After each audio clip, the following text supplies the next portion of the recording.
네, 코린이 아빠의 투자일기. 오늘은 코린이도 꼭 주식을 해야 하는 이유, 트럼프 감세 안에 숨은 전략에 대해서 한번 이야기 나눠보도록 하겠습니다. 네, 어제 미국 하원에서 크고 아름다운 감세 법안이 미국 의회를 통과를 했습니다. 네, 근데 이런 궁금증이 남죠. 감세로 도대체 어떻게 그렇게 대규모의 큰 국가 부채를 갚는다는 거지? 미국은 어마어마한 국가 부채를 안고 있잖아요. 그런데 세금을 줄여준답니다. 자, 크고 아름다운 법안의 핵심 내용을 한번 살펴볼게요. 다시 한번. 예, 그러면 크고 아름다운 법안은 크게는 일단 세금 많이 깎아주겠다는 거예요. 그래서 개인 법인세율도 낮춰주고, 네, 특히 법인세, 소상공인 세금을 우대해주고, 그 다음에 뭐 팁 같은 거 이런 거에 대한 세금도 면제해주고, 뭐 세액공제도 확대해주고, 그 다음에 자동차 대출, 미국은 자동차의 나라죠. 그러면서 여러 가지 세제 혜택을 준다는 거예요. 그러면 야, 세금을 적게 내면은 도대체 국가를 어떻게 운영한다는 거지? 빚이 그렇게 많은데? 근데 심지어 국방이 이미 부채 한도를 확보하기 위해서 연방 채무 한도를 다시 인상한다는 겁니다. 그래서 앞으로 미국은 10년간 이 감세를 해가지고 국가 순 부채가 3조에서 4조 달러 증가가 예상된다는 거예요. 이게 크다는 건데 과연 아름다울까요? 자, 영국은 반대로 리즈 트러스트 영국 총리가 취임한 지 45일 만에 사임한 적이 있습니다. 왜 그랬냐? 22년도 10월에 이분이 뭘 했냐? 대규모 감세안을 발표를 했어요. 그래서 영국이 그때 코로나 때문에 부채가 되게 많아졌잖아요. 그래서 국가 부채를 줄이기 위해서 오히려 감세를 하겠다. 그래가지고 근데 영국 정부가 잘하고 있다라고 얘기를 했는데 헤지펀드들이 영국을 공격을 했습니다. 그래서 결국 어떻게 됐냐? 사임을 했어요. 포기했습니다. 이게 바로 기축 통화와 로컬 통화의 격차라고 생각할 수가 있겠죠. 우리나라도 만약에 국가빚이 많은데 만약에 미국처럼 감세안을 했다. 그러면 어떻게 될까요? 네, 날아갈 겁니다. 오직 미국만이 버틸 수 있는 거죠. 또 한 가지, 자, 감세안으로 해서 또 지금 열받은 사람이 있죠. 바로 누굽니까? 일론 머스크. 머스크가 도지를 통해서 네, 국가 부채를 줄이겠다, 지출을 줄이겠다 했죠. 그래서 일론 머스크는 이걸로 인해서 이미지도 타격되고, 그 다음에 이번에 전기차 보조금 삭감한대요. 그래서 지금 매출도 타격이겠죠. 그 다음에 이렇게 일론이 이제 정치로 막 이렇게 바쁠 때 AI 경쟁자들은 지금 엄청나게 다 발전을 하고 있죠. 그래서 기술 우위도 지금 타격을 하고 있죠. 그래서 X에다가 네, 한국 사람들이 일론 일어나 이렇게 했는데 일론이 어제 네, 나는 깨어 있다. 한국말로 답변을 했어요. 쇼킹합니다. 자, 그렇다면 이런 생각을 해볼 수 있습니다. 야, 미국은 그럼 국가 부채를 도대체 어떻게 갚겠다는 거야?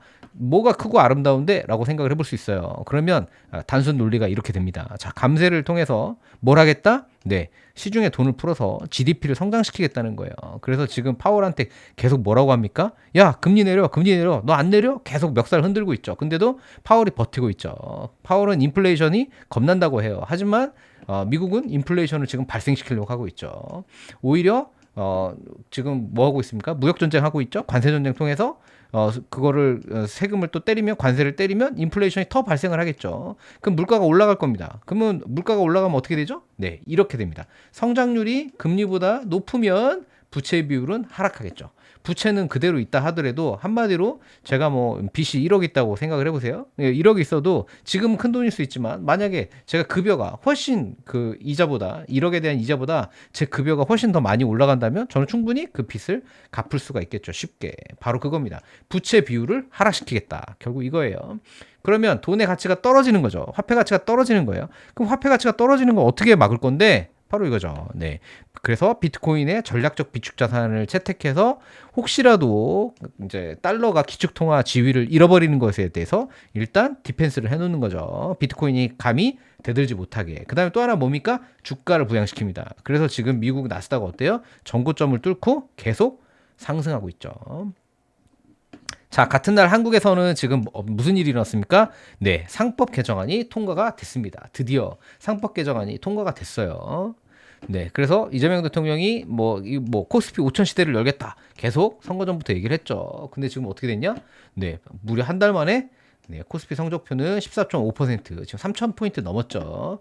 네, 그러면서 지금 코스피가 4,000까지 갈 수 있다. 상법 개정으로 인해서 여기까지도 갈 수 있다라고 많은 사람들이 지금 예상을 하고 있어요. 근데 더군다나 네, 어제 또 이랬죠. 이번에 6억 이상 대출 규제하겠다. 아파트 대출, 주택담보대출 규제하겠다고 얘기했는데 이거는 맛보기에 불과하다. 그래서 뭐 하겠다? 앞으로 부동산의 흐름을 바꾼답니다. 무슨 얘기냐? 부동산으로 자본이 이동되는 거를 틀어막겠다는 거예요. 그래서 부동산으로 갈 돈이 결국에는 자산시장, 다른 자산시장, 어디로?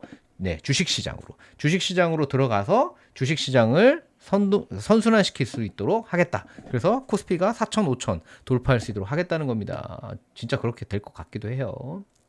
자, 그 다음에 또 한 가지, 우리가 아무리 그 코인이지만, 자, 주식에 관심을 가져야 되는 또 하나의 이유입니다. 지금 코인과 주식의 경계가 점점 사라지고 있습니다. 여러분 잘 아시고 계시죠? 마이크로 스트래티지, 네, 비트코인 59만 개를 넘게 지금 보유를 하고 있죠. 그러면 마이크로 스트래티지의 주가를 이렇게 보세요. 지금 6개월간 주가를 이렇게 보면 뭐랑 비슷합니까? 네. 거의 비트코인이랑 비슷하죠. 유사하죠. 자, 그럼 마이크로 스트래티지 회사는 이게 주식입니까? 아니면 코인입니까? 애매합니다. 지금 마이크로 스트래티지에 따라하는 기업들이 메타플래닛부터 해가지고 계속 나오고 있죠. 그래서 ETF를 뭐 갖겠다, 뭐 XRP를 갖겠다, 솔라나를 갖겠다. 지금 얘기가 많아요. 자, 또 한 가지. 자, 서클 인터넷. 자, 이게 뭡니까? USDC 6월 5일 날인가? 그다음 상장을 했습니다. 상장가가 31달러였는데 2주 만에 무려 몇 배가 아니냐? 10배 갔습니다. 10배.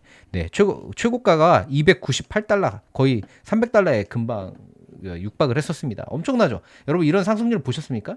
예, 코인도 거의 뭐 2주 만에 10배 올라가는 거 거의 밈코인이나 뭐 사기코인 이런 거나 되죠. 네, 비트코인 뭐 아니면 우리가 많이 갖고 있는 리플이나 솔라나 XRP 뭐 이런 게 2주 만에 10배 가겠습니까? 네, 정말 어려운 얘기죠. 이게 주식이에요, 주식. 지금 코인이 아니고. 네, 이런 미친 변동성이 주식 시장에서 나타난 겁니다. 자, 또 보죠. 자, 코인베이스 주식 거래소죠. 거래소가 뭡니까? 상장해서 지금 주식이 날아가고 있습니다. 네, 코인과 주식의 경계가 계속 사라지고 있는 거예요. 또 뭡니까? 네, 미국의 대표적인 저 주식 거래소죠. 로빈후드.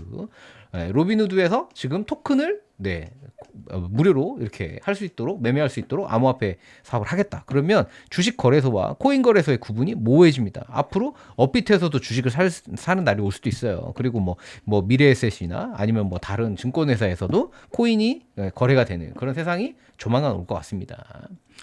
따라서 또 여러분들이 지금 열렬히 기다리고 있는 거, 우리 코인 투자자들이 열렬히 기다리는 게 뭐예요? ETF 승인이죠. 그래서 비트코인, 뭐 솔라나, XRP 다 ETF를 기다리고 있어요. 그러면 코인 ETF는 코인입니까? 주식입니까? 애매하죠. 두 가지 다 성격을 갖고 있는 거예요, 결국.